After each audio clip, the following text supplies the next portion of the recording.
Helicopter থেকে ছোড়া গুলিতে রাজধানীর মোহাম্মদপুর থানার দারুন নাজাত ইসলামিয়া মাদ্রাসার শিক্ষার্থী জুবাইদ হোসেন ইমন নিহতের ঘটনায় শেখ হাসিনা সহ ১৬ জনের নামে আরও একটি মামলা হয়েছে। বৃহস্পতিবার দুপুরে ঢাকার মেট্রোপলিটন ম্যাজিস্ট্রেট রাজেশ চৌধুরীর আদালতে এ মামলা দায়ের করেন নিহতের মামা আবু সাঈদ। আদালত মোহাম্মদপুর থানার ওসিকে মামলাটি এফআইআর হিসেবে গ্রহণের নির্দেশ দেন।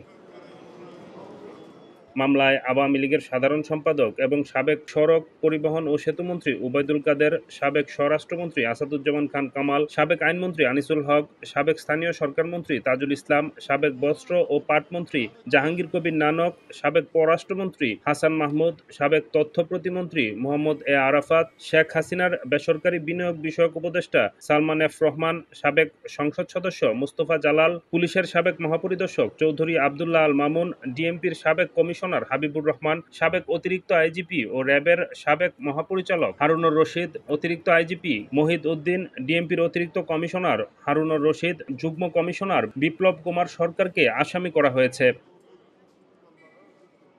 19 তারিখে শুক্রবার সন্ধ্যা 7:30 আনুমানিক ওই আন্দোলনের সময় ফ্যামিলিগত সবাই গেছে আন্দোলনে। এর মধ্যে উপরের দিকে ডান পাশে গুলি করছে, এখান দিয়ে বাইরেছে কয়টার লাশ নিয়ে পরে হেলিকপ্টার করছে। হেলিকপ্টার ওরে নিয়ে পরে ইবনে সিনা গেল, ইবনে সিনা যাওয়ার পরে ওরে নেওয়া মৃত্যু রাইতে দিয়েছে, মারা গেছে। পরে ওই রাতে 10টা-11টা বাজে দিকে নিয়ে যেতে, পরে 10টা-11টার সময় অ্যাম্বুলেন্সে করে আমাদের কিশোরগঞ্জ নিয়ে পরে মাটি দেওয়া হয়েছে কবরস্থানে।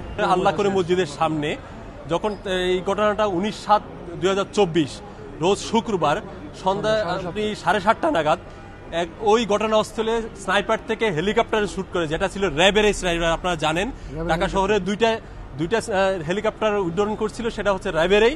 এবং ওখান থেকে শুট করার কারণে যে ভিকটিমের এক পাশ দিয়ে অর্থাৎ কানের উপর দিয়ে গুলিটা ঢুকে থুতনির নিচ দিয়ে বের হয়ে যায়। ওই থুতনির নিচ দিয়ে বের হওয়ার কারণে ওই ছেলেটা ভিকটিমটা স্পট ডেড হয়। এবং যারা ওখানকার ছিল ওর আত্মীয় স্বজনরা নিকটস্থ ইবনে সিনা হসপিটালে নিয়ে যাওয়া হয়, যাতে রাস্তার মধ্যে উনি মারা গেছেন। ইবনে সিনা হসপিটাল অথরিটি তাকে মৃত ঘোষণা করেন। স্টিল নাও হসপিটাল অথরিটি কোনো ধরনের তাকে ডেথ সার্টিফিকেট ইস্যু করে নেই। ওনারা সংশ্লিষ্ট থানায় তথা মোহাম্মদপুর থানায় কয়েকবার গিয়েছিল সেটা মামলা হিসেবে রুজু করার জন্য। ওখান থেকে অপারগতা প্রকাশ করে থানা সেট আপ ঠিক নাই বলে তাদেরকে ঘুরানো হয়েছে।